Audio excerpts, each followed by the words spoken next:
पेपरच्या बातम्या आपण बघितलेल्या आहेत। यानंतर इतरही महत्त्वाच्या बातम्या बघणार आहोत। एक ब्रेकिंग न्यूज आहे। माहितीच्या जागा वाटपाचा तिढा सोडवण्याचा प्रयत्न केला जातोय। जागा वाटप मार्गी लावण्यासाठी देवाण-घेवाण केली जात असल्याची माहिती आहे। लोकसभेच्या बदल्यात किरण सामंत यांना विधान परिषद दिली जाणार असल्याची माहिती सूत्रांनी दिली आहे। ठाणे, रत्नागिरी, सिंधुदुर्ग, नाशिकच्या जागेवरून एकमत अजूनही झालेला नाहीये। 99% जागा वाटप झाल्याचा दावा तिन्ही पक्ष करत असले तरी काही जागांवरून तिढा कायम आहे आणि त्यामुळे या जागा नेमक्या कोणाला दिल्या जाणार याविषयी उत्सुकता लागलेली असतानाच आता वाटाघाटी केल्या जात असल्याची माहिती आहे। अदला बदल केली जात असल्याचं कळतंय। आणि याविषयी अधिक माहितीसाठी आपले प्रतिनिधी स्वप्नील जाधव हे थेट आपल्यासोबत जोडले गेले आहे। स्वप्नील, काय सांगाल? लोकसभेच्या पहिल्या टप्प्यातील निवडणूक अगदी काही दिवसांवर आहे आणि त्याच्यामध्ये अजूनपर्यंत माहितीचं जागा वाटप ठरलेलं दिसत नाही आणि आता वाटाघाटींमध्ये काही जागांच्या अदला बदली केली जाणार असल्याचंही कळतं। काय अपडेट्स आहेत त्याविषयी?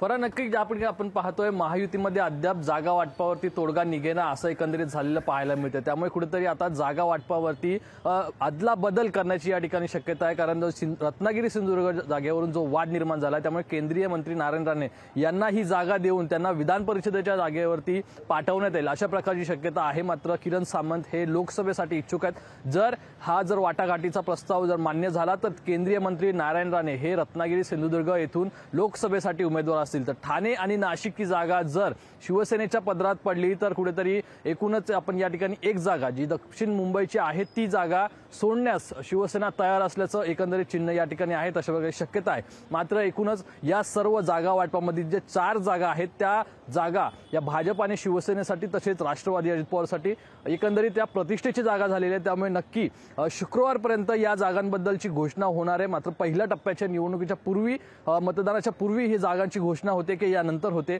हेच पाहणं आता महत्त्वाचं आहे। परा आता ही घोषणा नेमकी कधी होते आणि माहितीचं नेमकं काय ठरतं ते बघावं लागेल। धन्यवाद तुम्ही दिलेल्या या सविस्तर माहितीसाठी। या विषयाची अपडेट आपण घेत राहूयात। लोकशाही मराठी ऐका, पहा, जागरूक रहा।